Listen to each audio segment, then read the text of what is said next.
mirë se vini në shtetin tuaj të dytë në Republikën e Kosovës. Kosova është shtet i ri, por para se të ishte shtet dhe para se ta fitonte lirin, kishte njerëz që i dolën Zot, ndaj ne kemi për detyrë të mos harojmë kush janë ata njerëz. Joe dhe Shirley Diogardi janë ndër ata miq që Kosova i pati pranë para se emri i saj të zinte vend në agendën e politikës amerikane.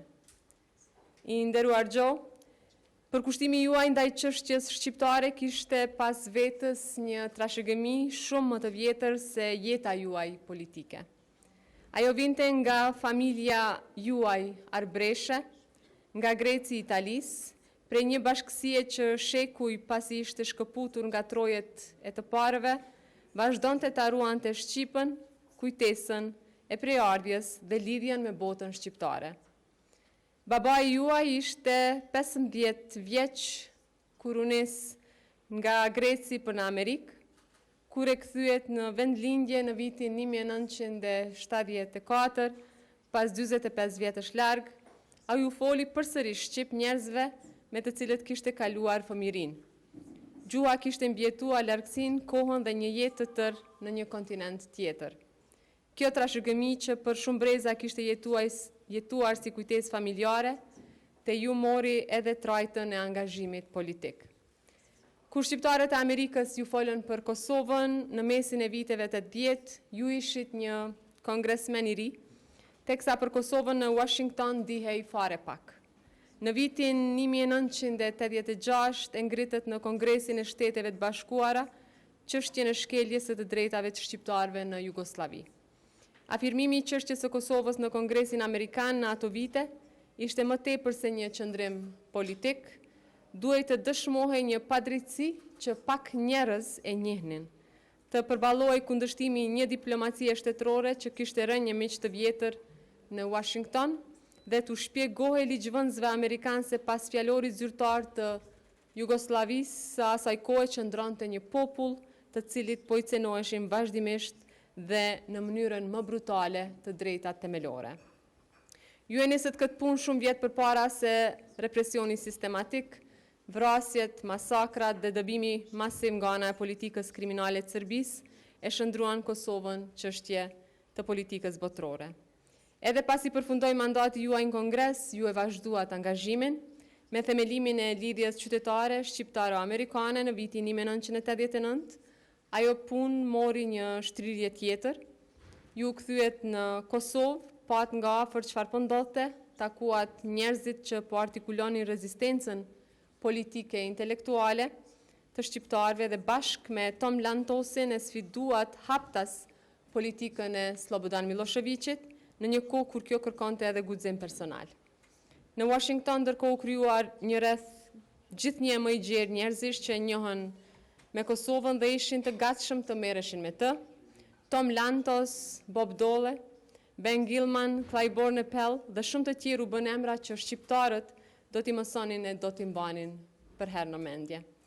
Në krijimin dhe ushqimin e atyre lidhjeve, lidhja shqiptare, shqiptaro-amerikane dhe ju vetë patët një rol që la gjurmë në historinë e marrëdhënieve ndërmjet Kosovës dhe Shteteve të Bashkuara të Amerikës. Në ato vite Kosova nuk ishte ambasadë në Washington, as diplomaci shtetërore që ta përfaqësonte. Atë zbrasti e mbushën sa mundën mërgata jonë dhe miqtë si ju, duke ndërtuar lidhje me politikën amerikane, duke sjellë dëshmi nga Kosova dhe duke i hapur çështjeson dyer që deri atëherë kishin qenë të mbyllura. E nderuar e dashur Shirley, ju bashkuat kësaj pune nga një rrugë tjetër dhe shumë shpejt u bët një prej zërave më të shquar e më këmbgulës. Me përvojën tuaj në botim, në shkrim, analizë të politikës jashtme, ju shndruat në një kroniste duke dëshmuar, dokumentuar dhe argumentuar për Kosovën, nga se nuk mjaftonte vetëm të kërkohej mbështetje.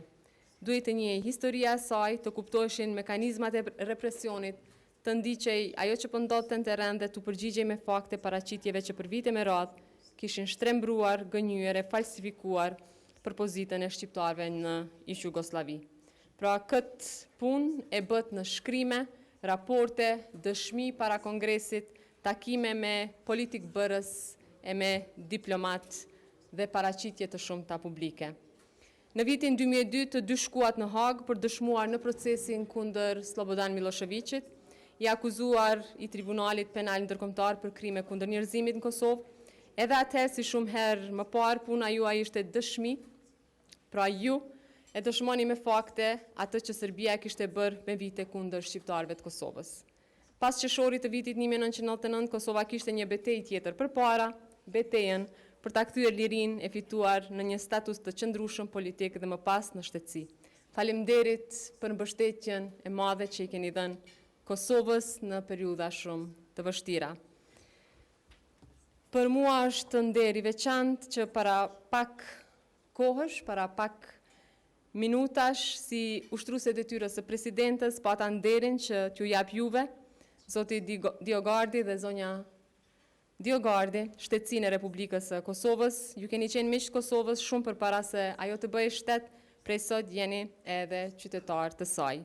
Për mua është nder i veçantë, t'ju uroj shtetësinë e Republikës së Kosovës dhe t'ju them, mirë se vini në mesin e qytetarëve të saj, mirë se vini në shtetin tuaj të dytë në Republikën e Kosovës.